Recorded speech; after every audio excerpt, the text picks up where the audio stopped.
पतलू के मना करने के बावजूद मोटू अपने घर रेगिस्तान के बीच से जा रहा था जो सुनसान था। काफी लोग इस वक्त इस रेगिस्तान में गए लेकिन अभी तक बचकर नहीं आए। जितने लोग गए सारे मारे गए। उसी वक्त मोटू की साइकिल की चैन उतर जाती है और मोटू सोच में पड़ जाता है कि इस रेगिस्तान में साइकिल की चैन कैसे उतर गई और रेगिस्तान सुनसान भी था। ना यहाँ कोई बस्ती थी ना यहाँ पर कोई गांव था। मानो कि ये रेगिस्तान कभी खत्म भी नहीं होगा। मोटू अपनी साइकिल को ठीक करने में लग जाता है और उसको कुछ समझ में नहीं आता कि मैं इस चैन को कैसे चढ़ाऊं। तभी उसके बाद मोटू को सामने से एक आवाज आती है जो कि उसके बाद वो बहुत ज्यादा डर जाता है। उसके बाद जो डर था वही हुआ। सामने ग्रैनी खड़ी थी। उसके बाद मोटू बहुत ज्यादा डर के खड़े हो जाता है। ये यही ग्रैनी है जो आदमियों को गायब कर देती थी और उसके बाद अंत में उनकी जान ले लेती थी। मोटू को अपनी जान उसके खुद सामने दिख रही थी और मोटू बहुत ज्यादा डर जाता है और सोचने लगता है आज ये भूत तो मेरी जान लेकर मानेगा। अभी उसके बाद मोटू को अपने दाएं तरफ से नहीं उसके बाद कुछ लोगों को आने की आवाज आने लगती है। वो देखता है कुछ जले हुए कंकाल मेरे तरफ दौड़े चले आ रहे हैं और ग्रैनी वहां से जा चुकी है। तभी मोटू अपनी साइकिल में बैठता है और बहुत तेजी से उसके सामने से भागने लगता है और उसके बाद उन कंकालों से आगे भागने की कोशिश करता है और बहुत तेज साइकिल चलाने लगता है। अगर मोटू की दोबारा चैन उतरी तो उसकी जान भी जा सकती है। उसके बाद एक पेड़ से वो टकरा जाके नहीं गिर जाता है और बेहोश हो जाता है और उसके बाद जब अपने आप को होश में आता है तब उसके सामने एक ग्रैनी खड़ी होती है। ग्रैनी खड़ी होके हंसती रहती है और मोटू सोचता है अब ये तो मेरे को खा जाएगी। फिर उसके बाद मोटू की सांसें तेज हो जाती है। तभी उसके बाद मोटू को अपनी मौत सामने दिख रही थी।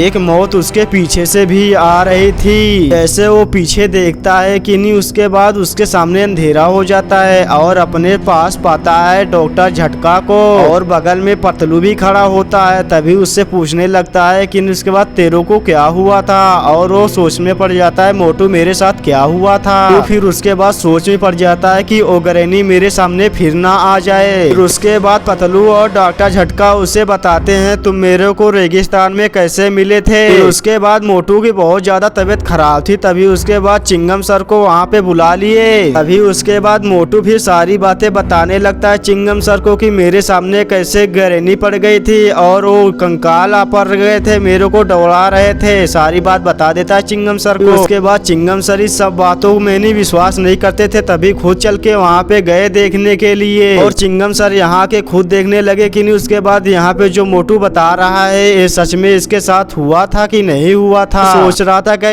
इस सब बात चिंगम सर को नहीं बताना चाहिए था लेकिन मैं अपने आप के लिए बताना पड़ गया मेरे को। उसके बाद मोटू यहाँ पे सोच में पड़ जाता है यहाँ पे तो कुछ भी नहीं हुआ है और मैं लगता है मैं कोई सपने उपने या भी कुछ ऐसे वहम में पड़ गया था। ये यहाँ पे मैं कुछ जान नहीं पाया और लगता है मैं कहीं साइकिल वोकल से गिर तो नहीं गया था। इसीलिए उसके बाद शर्मिंदा होके अपनी मोटो गर्दन को नीचे कर लेता है। तभी उसके बाद अपना सर नीचे कर लेता है उन तीनों के सामने। अगर अगला पार्ट देखना है तो नहीं कमेंट कर देना पार्ट 2 और लाइक कर देना और सब्सक्राइब भी कर लेना।